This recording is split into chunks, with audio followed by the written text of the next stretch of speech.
Para juve po e prezantojmë një vendim me të cilën do të konstatohet aspektin deklarativ çështja që ka të bëjë me lidhjen me aktgjykimin e Gjykatës Supreme për shfuqizimin e dy dispozitave ligjore të udhëzuesve për liberalizim tregut. ZRE përputhje me detyrimet e saj ligjore të përcaktuara me ligjin për rregullatorin e energjisë dhe ligjin për energjinë elektrike, ka shqyrtuar me shumë kujdes pasojat juridike dhe institucionale që burojnë nga aktgjykimi i formës së prerë i Gjykatës Supreme të Republikës Kosovës, PA numër 18/2025, me të cilën janë shfuqizuar dispozitat saktuara të udhëzuesve për liberalizim të tregut të energjisë të miratuara gjatë periudhës 2017 dhe 2019. Në këtë kontekst, ZRE ka vlerësuar natyrën juridike të aktgjykimit, efektet e tij në rendin juridik dhe obligimet eventuale të ZRE-s për ndërmarrjen e veprimeve të mëtejshme rregullative. Gjykata Supreme e Republikës Kosovës, përmes aktgjykimit të lartë të cekur, ka shfuqizuar drejt për drejt nenin 8 të udhëzuesit të vitit 2017 dhe nenin 2 të ndryshimeve dhe plotësimeve të viteve 2018 dhe 2019, duke konstatuar se këto dispozita kanë krijuar paqartësi juridike për konsumatorët për shkak të mungesës së arsyetimit të mjaftueshëm dhe interpretimit të kuadrit ligjor në raport me direktivën 2009/72 të Bashkimit Evropian.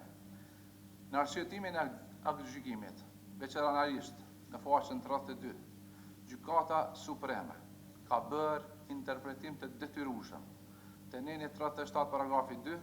në lidhje me nenin 3 paragrafi 1.72 të ligjit për energjinë elektrike, duke ju referuar drejt për drejt nenit 3 paragrafi 3 të direktivës 2009/72. Gjykata ka sqaruar se e drejta për shërbim universal u takon vetëm konsumatorëve familjar dhe ndërmarrjeve të vogla, të cilat, sipas përkufizimit të detyrueshëm të direktivës, janë ndërmarrjet me më pak se 50 punonjës dhe një qarkullim vjetor ose bilans jo më shumë se 10 milion euro, duke theksuar se ky përkufizim është pjesë integrale e së drejtës evropiane dhe nuk mund të zgjerohet përmes akteve nënligjore. Përrjedhoj, gjykata nuk ka konstatuar mungesë të bazës ligjore për liberalizim tregut, por vetëm mungesë të arsyetimit në disa dispozita nënligjore të shfuqizuara. ZRE vlerëson se Gjykata Supreme nuk ka vendosur obligim pozitiv për ZRE-n për të nxjerrë një akt normativ të ri zëvendësues dhe as nuk ka urdhëruar pezullimin e liberalizimit të tregut të energjisë elektrike. Përkundrazi, gjykata ka konstatuar se tregu ligjërisht është i hapur dhe se zbatimi i ligjit primar dhe i direktivës 2009/72 vazhdon drejt për drejt, pa pasur nevojë për ndërhyrje shtesë normative. Në këto rrethona, nxjerrja e aktit normativ të ri për shfuqizim ose zëvendësim të dispozitave të shfuqizuara do të ishte e panevojshme nga aspekti juridik dhe veprimet procedurale, pasi do të krijonte përshtypjen e gabuar se shfuqizimi i bërë nga Gjykata Supreme nuk ka qenë i mjaftueshëm ose se ZRE ka kompetencë të rishqyrtojë efektet e aktgjykimit. Duke u nisur nga parimi i hierarkisë së normave juridike dhe nga parimi i sigurisë juridike, ZRE vlerëson se veprimi më i përshtatshëm dhe proporcional është nxjerrja e një vendimi deklarativ dhe konstatues, i cili ka për qëllim vetëm evidentimin institucional të faktit se dispozitat e shfuqizuara nuk janë më pjesë e rendit juridik dhe se zbatimi i ligjit të energjisë elektrike në frymën e direktivës 2009/72 vazhdon në përputhje me interpretimin e dhënë nga Gjykata Supreme, ku përcaktohet qartë se shërbimi universal e gëzon të gjithë konsumatorët familjar dhe kur e shohin të përshtatshme ndërmarrjet e vogla, ndërmarrjet me më pak se 50 punëtor dhe një qarkullim vjetor ose bilans jo më shumë se 10 milion euro, të kenë shërbim universal, që do të thotë të drejtën për të furnizuar me energji elektrike me cilësi të caktuar brenda teritorit të tyre, me çmime të arsyeshme, të lehta për të krahasuar, transparente dhe jo diskriminuese. Ky vendim nuk do të krijon norma të reja juridike, nuk prodhon efekte retroaktive dhe nuk cënon marrëdhëniet juridike të krijuara më parë. Prandaj, ZRE vlerëson se përmes këtij vendimi synohet të sigurohet qartësi juridike, transparencë institucionale dhe zbatim i njëtrajtshëm të ligjit në frymën e direktivës 2009/72, e cila në formulimin e saj i referohet plotësimit të dy kritereve në mënyrë kumulative, duke shmangër çdo paqartësi në praktikën rregullative dhe çdo interpretim të gabuar se ZRE-ja ka detyrën të ndërhyjë përtek kompetencave të saj ligjore. Kjo çështje është në përputhje me standardet e praktikës administrative dhe gjyqësore evropiane, sipas të cilave aktgjykimet gjyqësore me efekt shfuqizor zbatohen drejt për drejt dhe organet administrative kufizohen në konstatimin dhe vetëm në respektimin e tyre. Prandaj, duke u mbështetur në dispozitat ligjore të nenit 9, 15, 25, 26 ligjit për energjinë elektrike, ligjit për rregullatorin e energjisë, nenit 3, paragrafi 1.72, 37,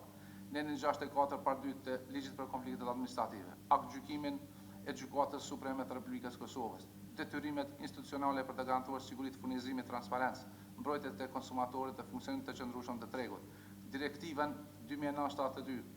përkatësisht nenin 3 par 3, dispozitat që kërkojnë interpretim kumulativ të kriteret të furnizuesit universal, që të nxjerr vendim me të cilën konstatohet se neni 8 i udhëzuesit për liberalizim të tregut të energjisë elektrike, i miratur me vitin 2017, si dhe neni 2, i ndryshimeve dhe plotësimeve të këtij udhëzuesi të viteve 2018 dhe 2019 nuk janë më pjesë e rendit juridik, pasi janë shfuqizuar drejt për drejt nga Gjykata Supreme e Republikës së Kosovës me aktgjykim PA nr. 18/2025. Gjykata Supreme e Republikës së Kosovës me aktgjykim ka bërë interpretim të detyrueshëm të neneve 37 par 2 në lidhje me 3, nenin 3 paragrafi 1.72 të ligjit për energjinë elektrike në përputhje me nenin 3 par 3 të direktivës 2009/72, duke sqaruar se e drejta për shërbim universal u takon konsumatorëve familjar dhe vetëm ndërmarrjeve të vogla që i plotësojnë kumulativisht kriteret ligjore për numrin e punonjësve dhe qarkullimin vjetor. ZRE vazhdon zbatimin e ligjit për energjinë elektrike në përputhje me nenin 3 par 3 të direktivës 2009/72, ashtu siç janë interpretuar nga Gjykata Supreme pa zgjerim apo kufizim për te kritereve të përcaktuara nga ligji primor.